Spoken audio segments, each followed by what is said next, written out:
Second जो हमको find करना है, work done by the gas. देखिए यहाँ पे ध्यान दीजिए, समझिए, एक समझने का चीज है। हम बार बार आपको बोल रहे हैं कि यहां से जब इस कंडीशंस में आए तो मेरा जो गैस एक्सपैंड हुआ उसी के कारण ये सारा वर्क हो रहा है, अगर पिस्टन को राइज करना या स्प्रिंग को कंप्रेस करना, ये दोनों जो वर्क हो रहा है किसके कारण हो रहा है, तो गैस को एक्सपैंड करने के कारण। क्लियर है ना? और इसीलिए पूछ रहा है कि work done by the gas. Clear है ना?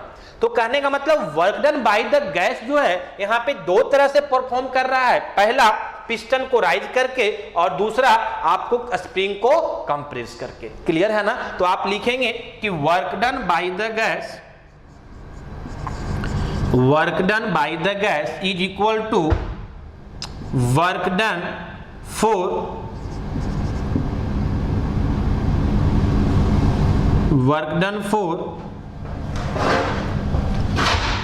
rising the piston, work done for rising piston plus work done for compress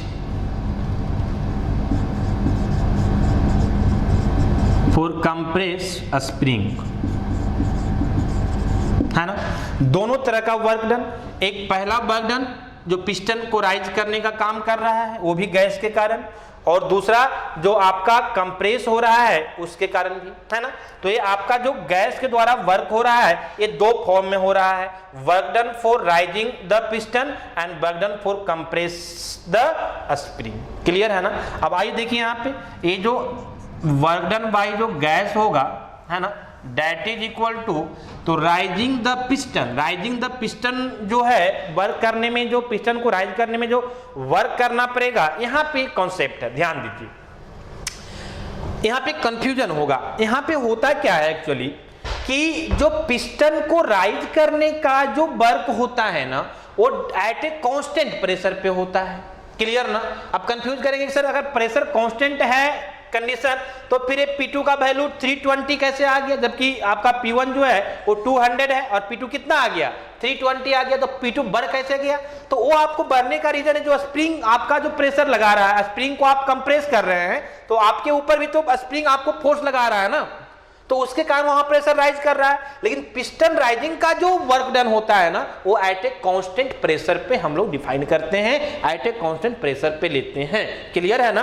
तो यहां पे जो मेरा work done rising the piston होगा वो एट कांस्टेंट प्रेशर पे होगा, और एट ए कांस्टेंट प्रेशर पे कोई वर्क निकालना होता है तो उसका एक फार्मूला हम लोग डिफाइन किए हैं, क्या, कि work done at constant pressure P into V2 minus V1।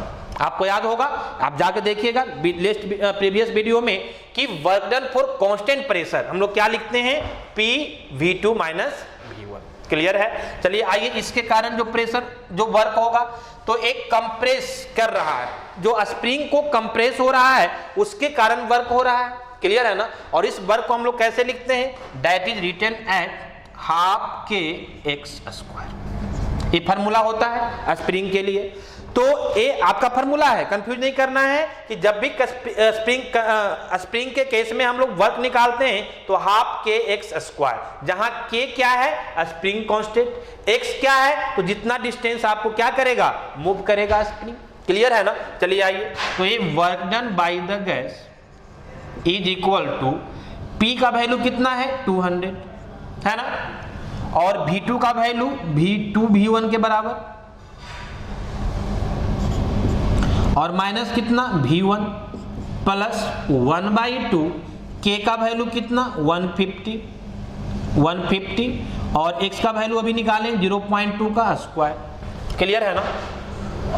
अब यहां से आप सॉल्व करेंगे तो वर्क डन बाय गैस जो आपको मिलेगा ये आपका 200 हो गया, और इनटू आपका V1 हो जाएगा, और प्लस यहां से आपको जो मिलेगा दैट इज 1/2 इंटू, देखिए यहाँ पे ध्यान दीजिए कि जब आप इसको मल्टीप्लाई कीजिएगा तो 0.4 आ जाएगा, है ना, 0.04 आएगा। 0.04 को आप इससे मल्टीप्लाई करेंगे, डिवाइड करेंगे 2 से, तो कितना आ जाएगा, फिर से आपका 0.2 आएगा, फिर इसको आप 15 दूनी 30 है ना, तो यहाँ से आपका 3 आ जाएगा। इसको आप सॉल्व करेंगे, ये वैल्यू आपको आएगा 3। आप करके देखिएगा, है ना, क्योंकि 0.04 और इनटू आपको करना पड़ेगा 4, तो यहाँ से आप 4 करेंगे तो 15 चौका 60, ठीक है ना, तो आपको आ जाएगा 6, ठीक है, और उसके बाद फिर 2 से डिवाइड करेंगे 3, सही है, यहाँ से आपको 3 आएगा। इसको आप सॉल्व कीजिए, कितना आएगा, तो work done by the gas is equal to 200, और V1 का वैल्यू कितना है, तो V1 का वैल्यू आपको दिया हुआ है 0.05 और प्लस 3, तो ये work done by the gas जो आपका आ जाएगा दैट इज, इसको आप अगर करेंगे तो 2 इंटू 3 10 आ जाएगा, फिर यहाँ से आप करेंगे तो 10 आएगा, ठीक है ना, 2 डेसिमल यहाँ से कैंसिल हो जाएगा 0, तो ये आपका आ जाएगा 10 और प्लस 3 13, ये आपका 13 किलो जूल, ठीक है, तो ये आपका आ जाएगा 13 किलो जूल। तो वर्क डन बाय गैस कितना आ गया आपको, 13 किलो जूल, है ना, तो ये आपका सेकेंड में पूछा जा रहा था कि वर्क डन बाय गैस कितना होगा, दैट इज 13 किलो जूल। जो इंपॉर्टेंट पॉइंट है, हम फिर से आपको बता रहे हैं कि ये वर्क डन निकालने में जो work done bye rising the piston होगा वो कांस्टेंट प्रेशर पे होगा, इसीलिए हम लोग P into V2 minus V1 लिखे हैं, और इसका फॉर्मूला होता है हाफ kx², दोनों का हम लोग वैल्यू पुट किए, यहां से हमको क्या मिल गया, work done by the gas, ठीक है ना। तो ये इस तरह से दोनों पॉइंट हम लोग फाइंड किए, फाइनल प्रेशर P2 का वैल्यू जो 320 किलो पास्कल आया था, और ये आपका वर्क डन का वैल्यू फाइंड हो गया। तो ये आपका कन्वेंशनल क्वेश्चन था। अब देखिए इस क्वेश्चन में हम कुछ एडिशनल बातें करना चाहेंगे आपको, ठीक है ना, थोड़ा सा हम आपको एडिशनल बात करते हैं इसमें, जो कि आपके लिए हेल्पफुल होगा। जैसे मान लीजिए आप गेट के क्वेश्चन बना रहे हैं या फिर और कहीं ऑब्जेक्टिव टाइप का क्वेश्चंस बना रहे हैं, ठीक है ना, तो वहां पे जो है अगर लीनियर कंडीशंस को आप समझ जाते हैं, डिफाइन कर लेते हैं, तो डायग्राम के थ्रू जो है इसका बहुत जल्दी जो है आंसर आप निकाल सकते हैं इस टाइप के क्वेश्चंस को, ठीक है ना। तो थोड़ा सा हम आपको एडिशनल बातें यहाँ पे करना चाहेंगे। देखिए आइए ध्यान दीजिए क्या हम बोलना चाह रहे हैं, ठीक है ना। कहने का मतलब है कि हम आपको सेकेंड मेथड बता रहे हैं वर्क डन को फाइंड करने का, है ना, second method to find work done, second method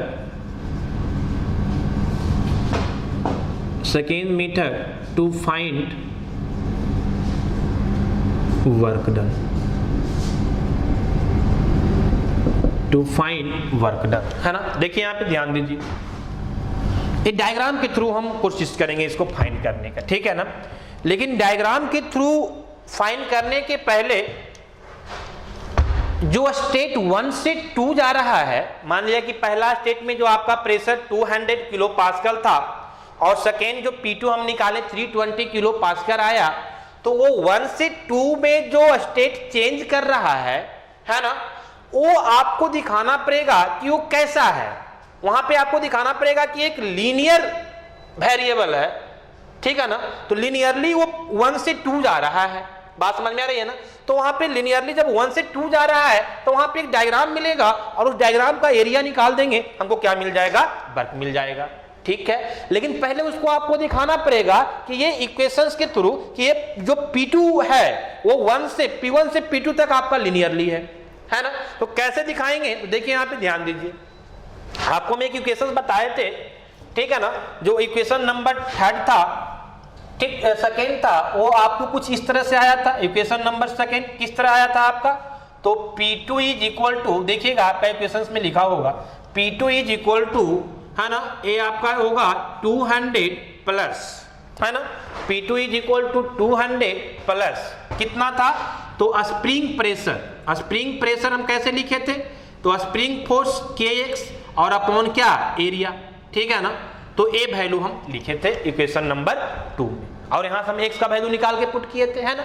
अब यहीं से इसको हम क्या कर रहे हैं ना, एक लीनियर वेरिएशन को दिखाने का कोशिश कर रहे हैं। अगर लीनियरली डिफाइंड हो जाता है तो हम बोल सकते हैं कि 1 से 2 का जो वेरिएशन मेरा हुआ है P1 से P2, वो कैसा हुआ है, लीनियरली हुआ है। तब वहां से एक डायग्राम के थ्रू हम निकालने की कोशिश करेंगे और इजिली हम लोग वहां से फाइंड कर लेंगे। चलिए आइए देखिए यहाँ पे, ये x तो मेरा वेरिएबल है कि जितना वो राइज करता उतना x वेरी कर रहा है x, ठीक है ना। तो ये x वेरिएबल को हम हटाना चाह रहे हैं, कांस्टेंट के फॉर्म में लाना चाह रहे हैं, और वो किसके साथ, क्योंकि डायग्राम मेरा जो होता है जहां से हम वर्क डन निकालते हैं एरिया अंडर द कर्व, वो पीवी डायग्राम पे होता है। बात समझ में आ रही है ना।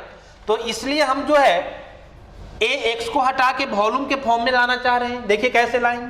तो कहने का मतलब है, अभी हम एक इक्वेशंस निकाले थे, कैसे निकाले थे कि area into x is equal to V2 minus V1, है ना। और यहां से हमको क्या मिला था, तो x इज इक्वल टू हम लिख सकते हैं कि V2 माइनस V1 का मतलब हम डेल भी लिख सकते हैं, और यहां से एरिया क्या लिख सकते हैं A, है ना, चेंज इन वॉल्यूम। तो एक चेंज इन वॉल्यूम जो x है that is del V upon A, हम यहां से लिख सकते हैं, ठीक है ना। अब इस वैल्यू को अगर हम यहां पुट करेंगे x is equal to del V change in volume upon area, तो यहां से हम इसको डिफाइन करेंगे। अब x का वैल्यू हम यहां पुट करना चाहते हैं, ठीक है ना।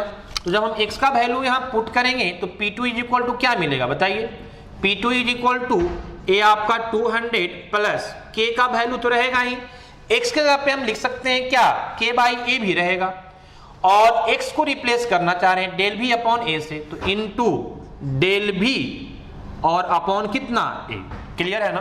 तो इसको हम लिख सकते हैं P2 is equal to 200 plus K upon A square और इनटू कितना डेल ऑफ V, क्लियर है ना। तो कहने का मतलब है कि अब ये इक्वेशंस जो है, देखिए यहाँ पे ध्यान दीजिए हम क्या बोलना चाह रहे हैं, समझिए थोड़ा सा।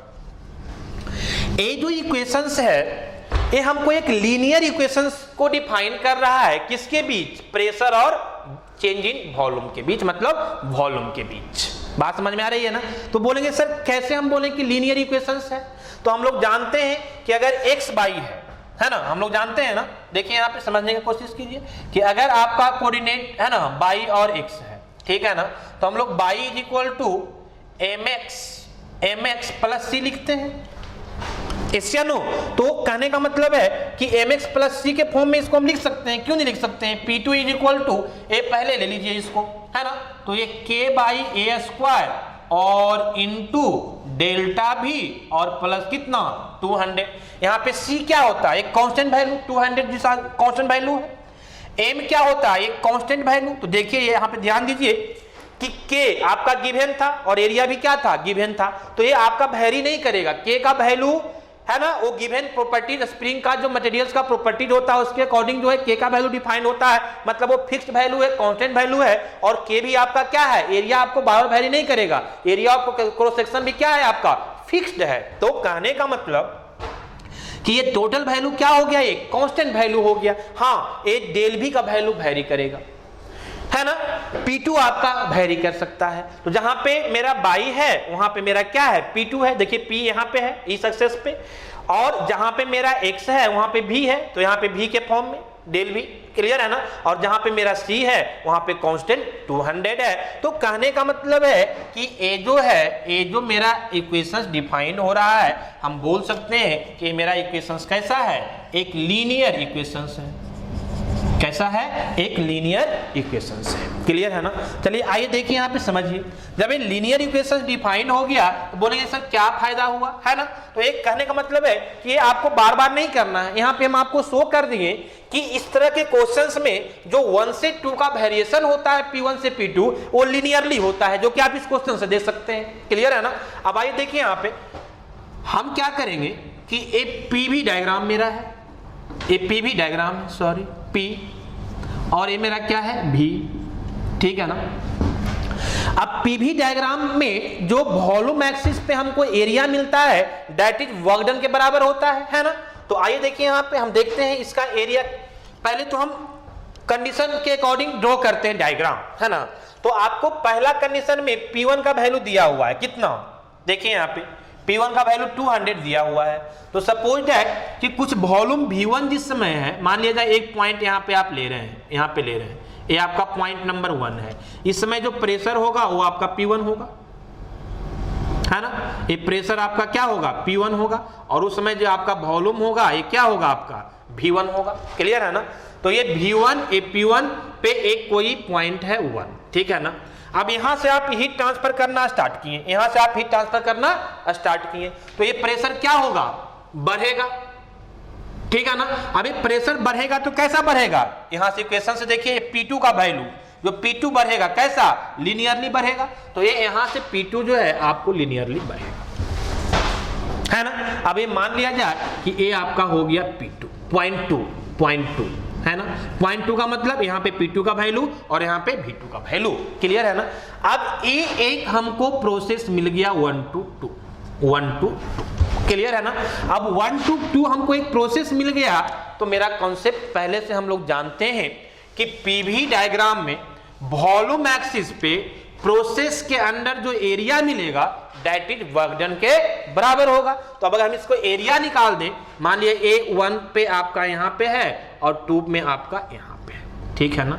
अब इसका जो एरिया मिला हमको, ये जो हमको एरिया मिला, अब ये एरिया अगर हम निकाल दें तो हमको क्या मिल जाएगा, वर्क ट्रांसफर मिल जाएगा। ये हम ऑलरेडी आपको डिस्कस कर चुके हैं। अब क्वेश्चन उठता है कि इस एरिया को हम कैसे फाइंड करें।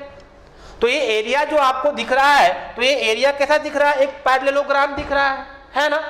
आप अगर इसको थोड़ा सा अपोजिट करके देखें, मान लिया इस तरह से,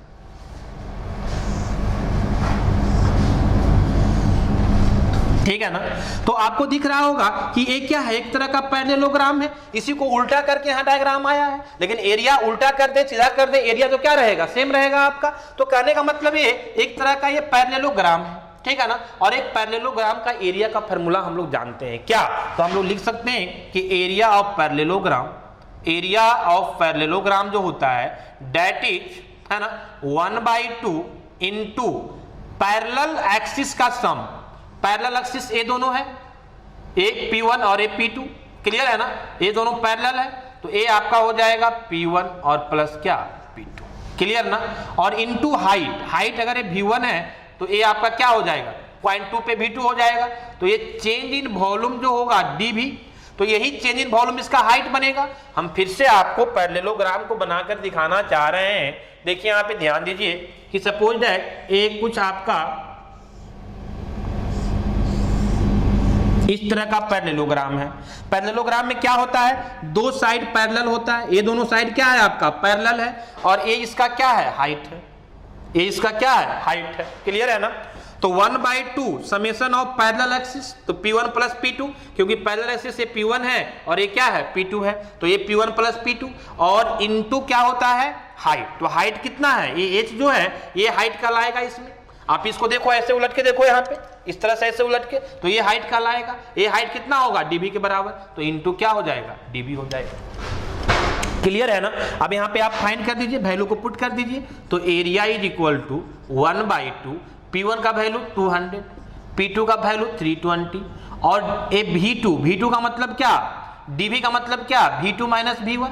आप डायरेक्ट चाहो तो यहाँ V1 लिख सकते हो dV के बराबर में, क्यों, क्योंकि V2 किसके बराबर है, 2V1 के बराबर है, और माइनस V1 करोगे तो फिर से V1 आएगा। तो कहने का मतलब है कि एरिया इज इक्वल टू 1/2, ये तो आपका जो भी हो जाएगा 520 हो जाएगा, है ना, 3 2 5 और 20 520 और इनटू इसको लिख सकते हो ना V2 माइनस V1 को, V2 क्या था तो डबल था, डबल का मतलब 2V1 और माइनस V1, तो area is equal to 1/2 into 520 और इंटू ये V1 के बराबर आएगा, और V1 कितना था 0.05, क्लियर है ना।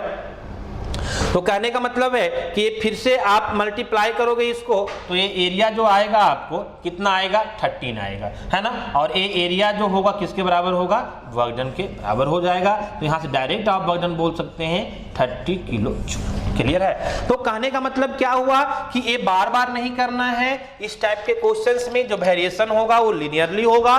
तो अगर हमको डायग्राम को ड्रॉ कर लेंगे तो यहाँ से जो है हम ज्यादा इजी वे में, वहां पे हमको अलग से कांस्टेंट, जो स्प्रिंग का जो फार्मूला होता है हाफ के एक्स स्क्वायर, वो सब हमको पुट करने की जरूरत नहीं पड़ेगा। डायरेक्ट इस एरिया के थ्रू हम लोग निकाल सकते हैं और हम बता सकते हैं एरिया जितना होगा उतना वर्क होगा, और वर्क डन का वैल्यू हम यहाँ से फाइंड कर सकते हैं। तो एक इंपॉर्टेंट क्वेश्चन था, है ना, थोड़ा सा आपका लेंदी था, थोड़ा कन्वेंशनल क्वेश्चंस था, है ना, लेकिन इस टाइप के क्वेश्चंस को आपको मोस्ट प्रोबेबिलिटी है क्वेश्चंस आने का यूनिवर्सिटी में, इसलिए हम आपको डिस्कस किए हैं इस टाइप का, है ना। इसको आप प्रैक्टिस कीजिएगा 2-3 बार, और जहां भी प्रॉब्लम्स होगा, जहां डाउट होगा, जहां भी समझ में नहीं आएगा, आप प्लीज कमेंट जरूर कीजिएगा, हम उसको रिप्लाई करेंगे। Okay, thank you.